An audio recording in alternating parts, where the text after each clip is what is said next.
Close your eyes for a moment. Imagine being 13 years old, not powerful, not educated, not important, living in a small farming village where life follows the same rhythm every day, and nothing ever truly changes.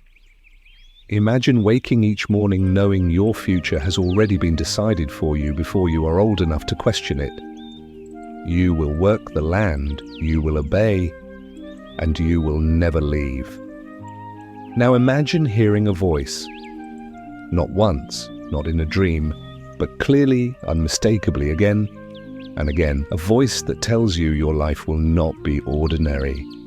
A voice that tells you your country is dying. A voice that tells you that you, a child, are meant to save it. Not someday, now. This is not a legend invented centuries later, and it is not a story shaped by romantic imagination. This is the documented life of Joan of Arc, a peasant girl who rose from obscurity, altered the course of a century-long war, crowned a king, and was executed before her 20th birthday. Her story is not simply about religion or war. It is about belief so absolute that it overwhelms fear, logic, and authority, and about what happens when one human being refuses to ignore the voice that calls them forward. In the early 15th century, France was collapsing from the inside. The 100 Years' War had dragged on for generations, draining the land of wealth, stability, and hope.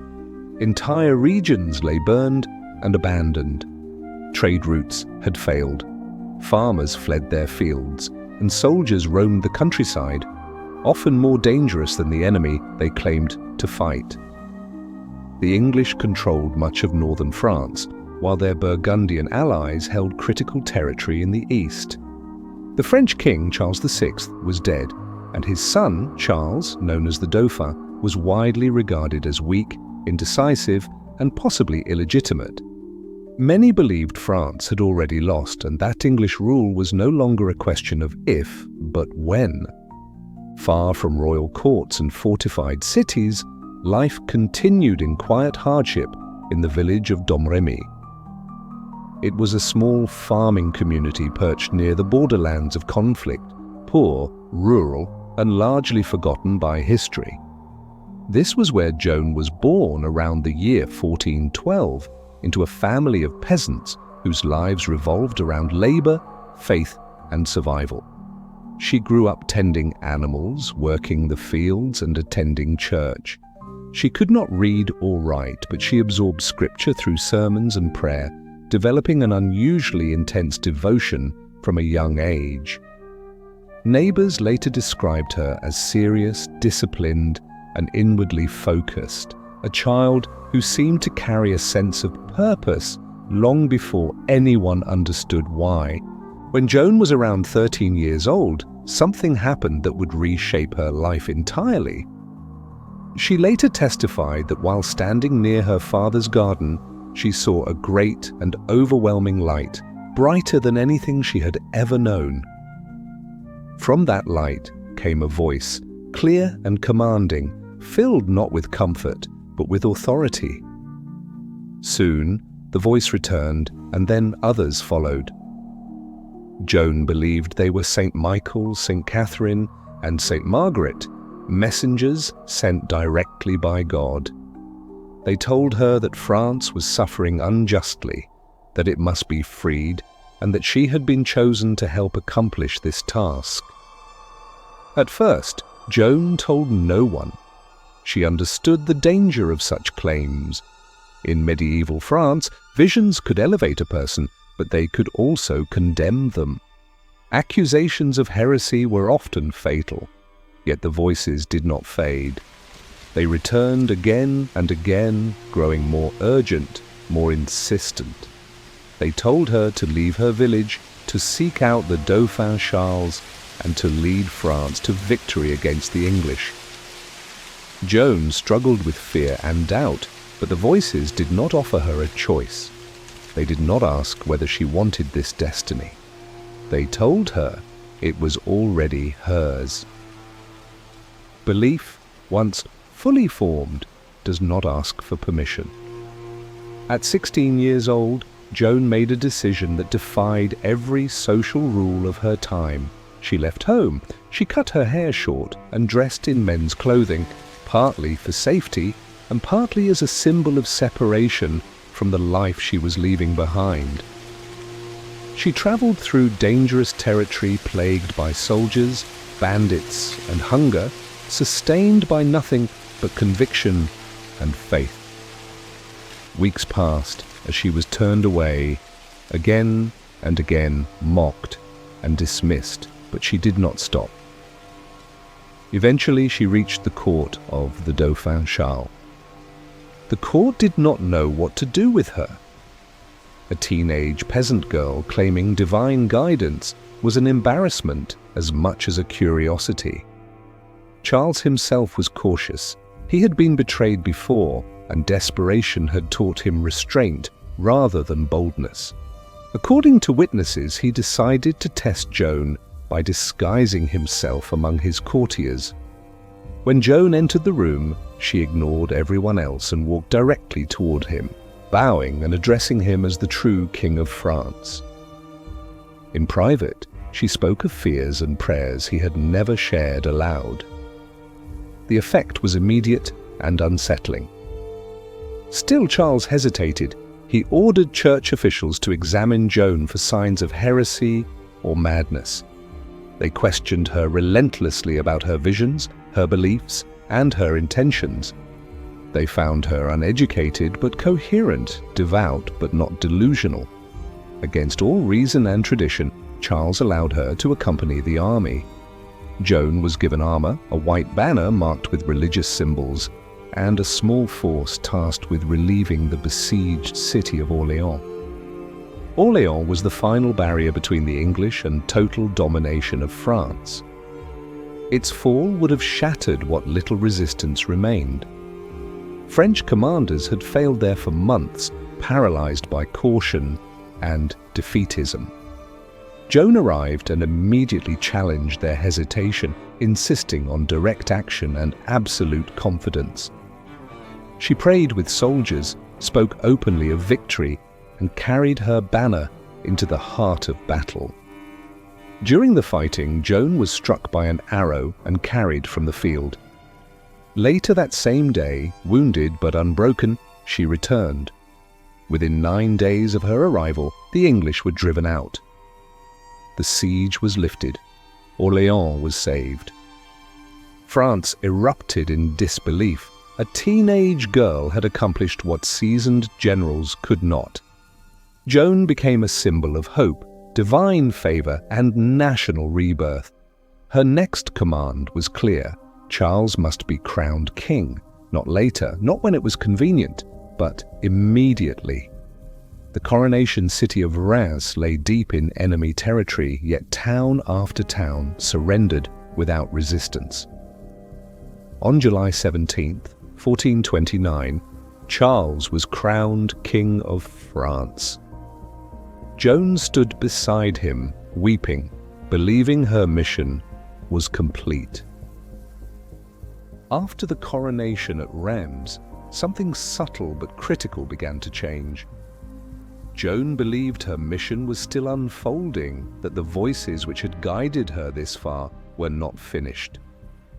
She urged Charles to press forward, to strike decisively, while momentum was still on their side, to drive the English from France completely.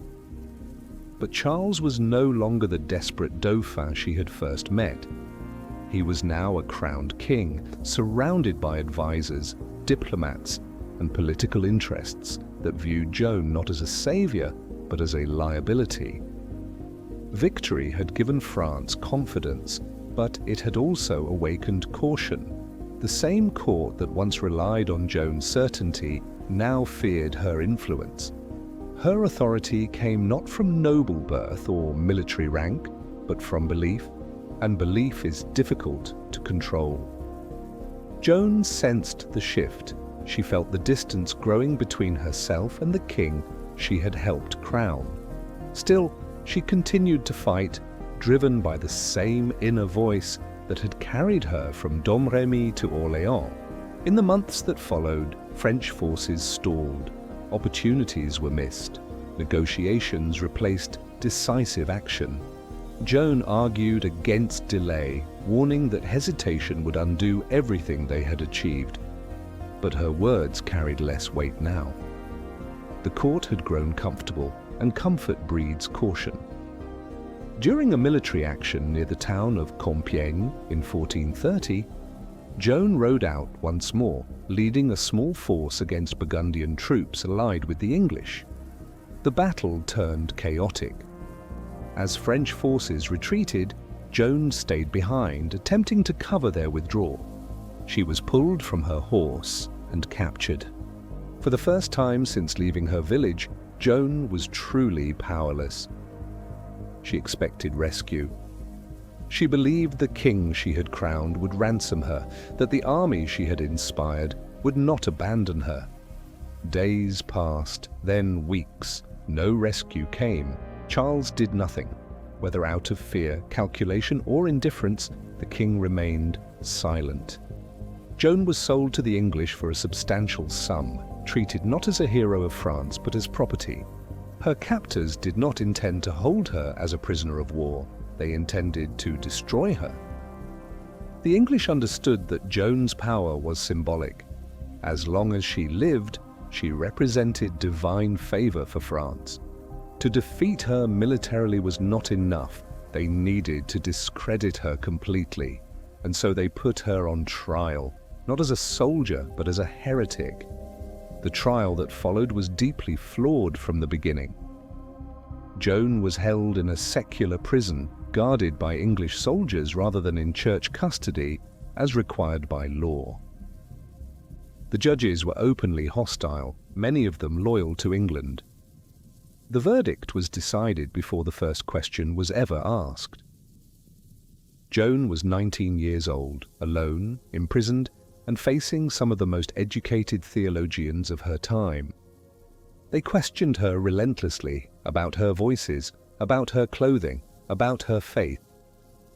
They tried to trap her in contradictions, to provoke fear, to force her into statements that could be twisted into heresy. Joan answered calmly, sometimes brilliantly. She admitted what she did not know. She refused to deny what she believed. When asked whether the voices she heard were real, she said they were as real to her as the judges were standing before her. Her clothing became a central focus of the trial. Joan had worn men's clothes since leaving Domremy, and she continued to do so in prison. To the court, this was proof of defiance and sin. To Joan, it was protection. Surrounded by male guards, it was the only defense she had left. They demanded she abandon it. She refused, understanding that compliance would leave her vulnerable. Day after day, the pressure intensified. Joan was threatened with torture. She was isolated. She was starved. She was told again and again that her voices were lies, that God had abandoned her, that only submission could save her life. And yet she held firm. At one point, the judges asked her a question they believed would finally trap her. They demanded to know whether she was in God's grace. It was a theological paradox. To claim she was would be heresy. To deny it would be an admission of guilt. Joan paused, then answered with words that would echo through history. "If I am not," she said, "may God put me there, and if I am, may God keep me there." It was an answer no trained theologian could improve upon. Still, the trial continued. Eventually, under extreme pressure, Joan signed a document she could not read, believing it would spare her life. The court declared her guilty but commuted her sentence to life imprisonment. For a moment, it seemed she might survive. But the reprieve did not last. Days later, after her men's clothing was returned to her cell, Joan put it on again. Whether by choice or necessity remains debated. The court seized the opportunity. She was declared a relapsed heretic. The sentence was death. On the morning of May 30th, 1431, Joan was led through the streets of Rouen to the place of execution. She was 19 years old. Witnesses later described her as pale but composed, praying quietly as she walked. She asked for a cross. When none was provided, a sympathetic soldier fashioned one from sticks. She held it close. As the fire was lit beneath her, Joan called out the name of Jesus again and again. The flames rose, smoke filled the air. Those watching were silent. Some wept. When it was over, the executioner reportedly said he feared he had burned a saint. Joan's ashes were thrown into the river, leaving no physical remains behind. In death, the English hoped Joan would be forgotten. They were wrong. Within decades, France reclaimed its territory. The war Joan had helped turn eventually ended in French victory. 25 years after her execution, a new trial was ordered by the church. Witnesses were called, evidence was reviewed, the verdict was overturned. Joan of Arc was declared innocent, a victim of corruption and injustice. In 1920, nearly 500 years after her death, she was canonized as a saint. But Joan of Arc's true legacy does not lie in sainthood alone. It lies in the fact that she was a peasant girl in a world that gave peasants no voice, no power, and no future beyond obedience. It lies in the fact that she challenged kings, generals, and theologians without hatred, without ambition, and without fear. She believed something when it would have been safer not to. She acted when it would have been easier to remain silent. Joan did not live to see the France she helped save. She did not live to be celebrated. She did not live to be vindicated. All she had was conviction, and she gave everything she had to it. Her story endures not because she won every battle, but because she listened to a voice when the world told her not to. And sometimes history is changed not by those who seek power, but by those who refuse to ignore the call they hear within themselves, even when answering it costs them everything. Now,